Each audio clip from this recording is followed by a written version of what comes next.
Nuvens de fumaça preta sobem de um túnel austríaco enquanto um caminhão colide com uma fila de carros. Momentos depois, mais de 10 toneladas de carga inflamável explodem, desencadeando uma tempestade de fogo que consome dezenas de carros presos. O túnel inteiro entrou em chamas. Com fumaça tóxica no ar, bombeiros iniciam um resgate urgente para alcançar motoristas que fogem a pé. Em meio ao caos, resta apenas uma pergunta: como um acidente simples virou um inferno incontrolável? O que se segue é um dos desastres de túnel mais infames da Europa.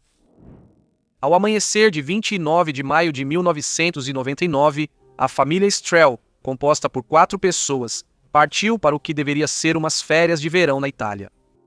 Eles estavam entre centenas de motoristas entrando no túnel Tauern em um dos fins de semana mais movimentados do ano. A Autobahn conecta a Áustria ao norte e ao sul da Europa, formando uma rota vital sob os Alpes para turistas, quem fazia deslocamentos diários e o transporte de cargas. Como regiões inteiras dependiam da travessia, era esperado um tráfego intenso. No entanto, o túnel foi inaugurado com capacidade limitada, já que veículos de ambas as direções eram direcionados por uma única galeria. Nas décadas seguintes, Tauern ficou cada vez mais congestionado, e no fim dos anos 90, os serviços de emergência começaram a se preocupar com a segurança durante os períodos de pico. Um trecho de mão dupla é sempre perigoso. Um erro de um motorista e o desastre está feito.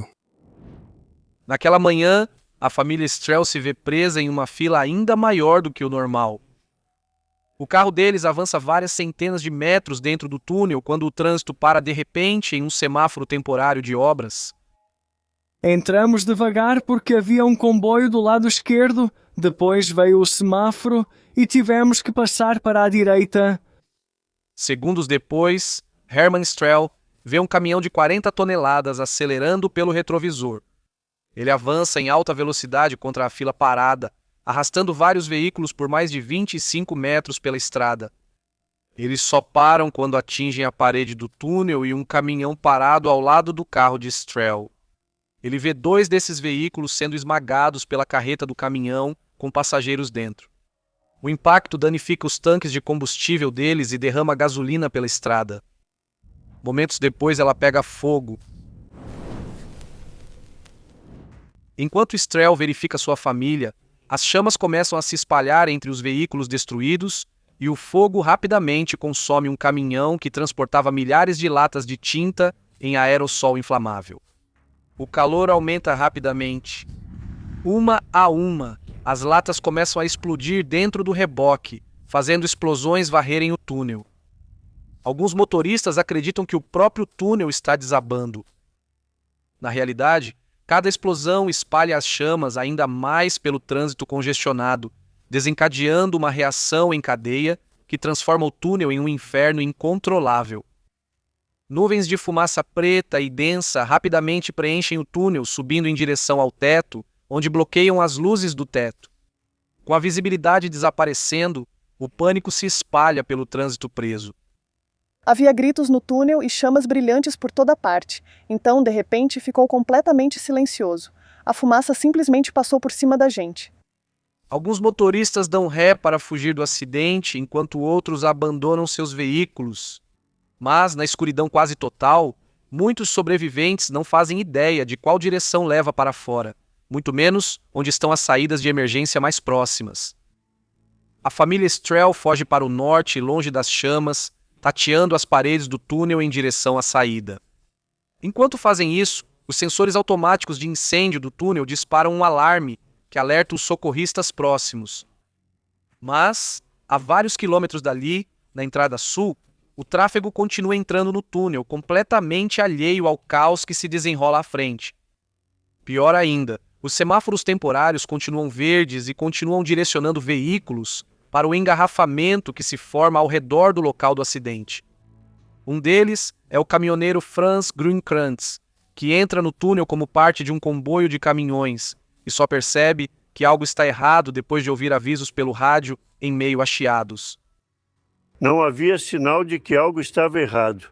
Então percebemos alguém correndo e de repente viu uma fumaça preta se espalhando pelo teto do túnel e aí o Tony já falou pelo rádio: Franz, para! Acho que tem algo errado à frente. No momento em que vi a fumaça preta, eu sabia que para voltar seriam 4 ou 5 quilômetros. Você não corre mais rápido que a fumaça? Percebendo que escapar era impossível, Grunkruns e outros 2 motoristas abandonaram seus caminhões e se apertaram em um abrigo de emergência próximo. Cerca de 1 minuto depois veio a explosão. No começo, achamos que o túnel estava desabando, mas quando ficou realmente quente, percebemos que havia um grande incêndio. Então, fizemos a chamada de emergência. O Corpo de Bombeiros Voluntários de Zetterhaus recebe a ligação deles e as equipes correm imediatamente para a entrada sul. Durante o trajeto, soubemos que 3 pessoas estavam presas em um refúgio de emergência. Nosso objetivo era resgatá-las. Quando eles chegam, as condições dentro já haviam se deteriorado drasticamente, com fumaça densa se espalhando por quilômetros dentro do túnel. Equipados apenas com um veículo leve de combate a incêndio e aparelhos respiratórios padrão, os bombeiros mesmo assim avançam pela escuridão em busca do refúgio de emergência. Enquanto isso, Hermann Strel ainda está a centenas de metros da segurança. Na confusão, ele perde de vista sua esposa e filhos, justamente quando as temperaturas próximas à zona do acidente chegam a 1.200 graus Celsius, incinerando tudo ao redor. Eu fui tateando pela parede do túnel, continuei esbarrando nas portas dos carros. Era só fumaça, fumaça, fumaça e minha respiração foi piorando cada vez mais. Eu pensei, eu não vou conseguir, eu não vou conseguir. Achando que sua família já podia estar morta, Strel tateia em direção à entrada norte, sufocando com os gases tóxicos enquanto luta para respirar. Momentos depois, ele deixa o túnel com uma multidão de sobreviventes chocados, torcendo para encontrar sua esposa e filhos, mas o resgate ainda não acabou. Dezenas de motoristas continuam presos mais profundamente dentro do túnel, incluindo alguns que permaneceram dentro de seus veículos, acreditando que estariam mais protegidos do incêndio crescente. Para as equipes que tentavam alcançá-los, as condições ficavam insuportáveis. Em 40 minutos mais, equipes chegam às entradas do túnel enquanto bombeiros tentam alcançar a origem do incêndio. O chefe dos bombeiros ordena rapidamente a instalação de grandes ventiladores na entrada sul para dissipar a fumaça, permitindo acesso mais profundo ao túnel.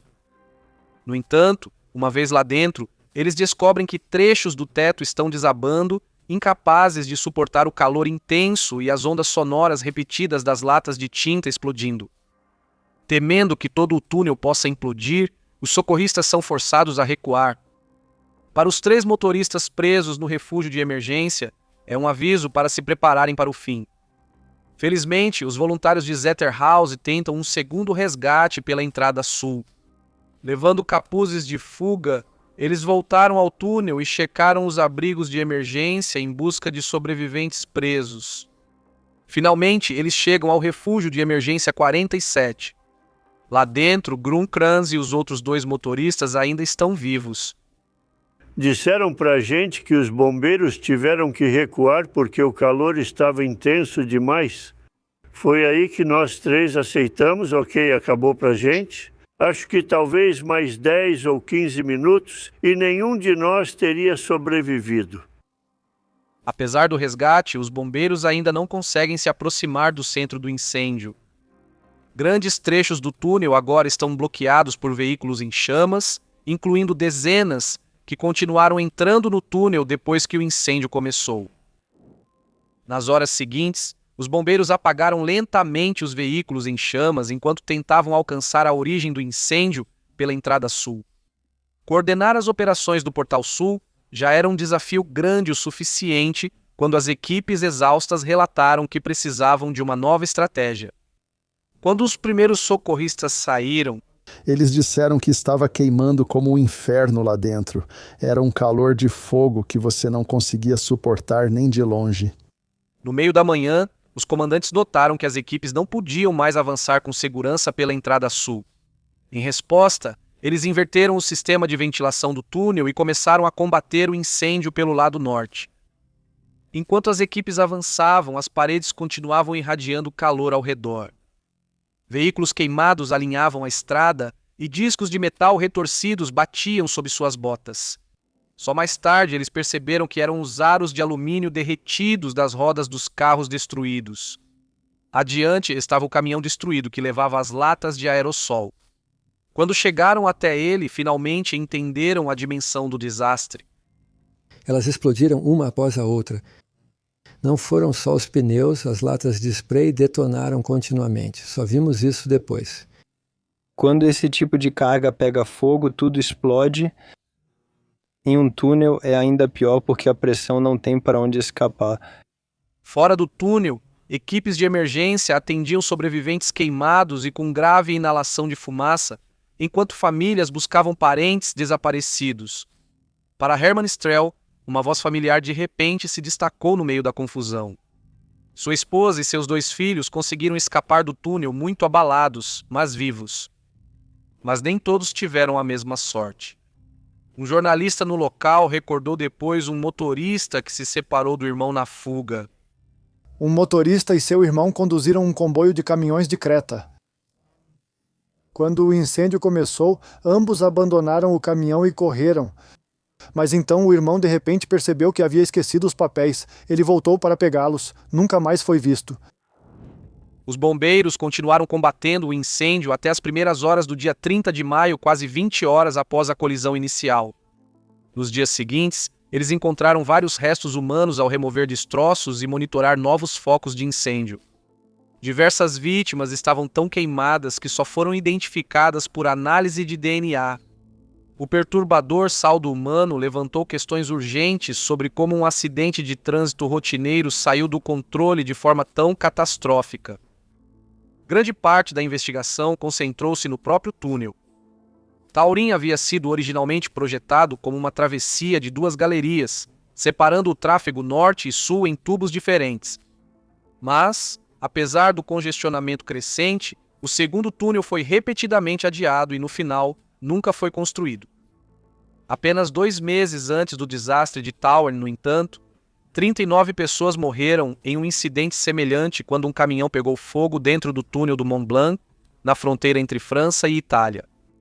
Assim como em Taurin, motoristas ficaram presos atrás do veículo em chamas, permitindo que o fogo se espalhasse mais rápido do que as equipes de emergência conseguiam responder. A tragédia chamou a atenção para os perigos dos túneis de galeria única, especialmente durante obras, e fez com que as autoridades europeias questionassem se desastres semelhantes poderiam acontecer em outros lugares. As autoridades concluíram que a colisão aconteceu porque o motorista do caminhão dormiu ao volante. Mas, para sobreviventes como a família Strel, a grande questão era por que semáforos temporários haviam sido instalados dentro de um túnel tão congestionado em primeiro lugar. Depois disso, por cerca de 10 anos, nós não passamos mais por túneis de carro. Todos nós poderíamos ter morrido, a família inteira. No julgamento, o motorista do caminhão foi condenado a 2 anos de prisão por direção negligente, enquanto as autoridades logo avançaram com os planos para um segundo túnel em Tauern. A versão aprimorada incluiu novos sistemas de ventilação, rotas de fuga para pedestres, abrigos de emergência e melhor acesso para os bombeiros. Medidas que, segundo críticos, poderiam ter evitado que o incêndio fugisse do controle. No total, 50 pessoas ficaram feridas, enquanto 12 perderam a vida tragicamente. Mais de 40 veículos foram destruídos no inferno, que deixou traumas psicológicos duradouros em muitos sobreviventes e socorristas que presenciaram tudo de perto. Se você achou este vídeo interessante, por favor, considere se inscrever para ver mais vídeos nossos.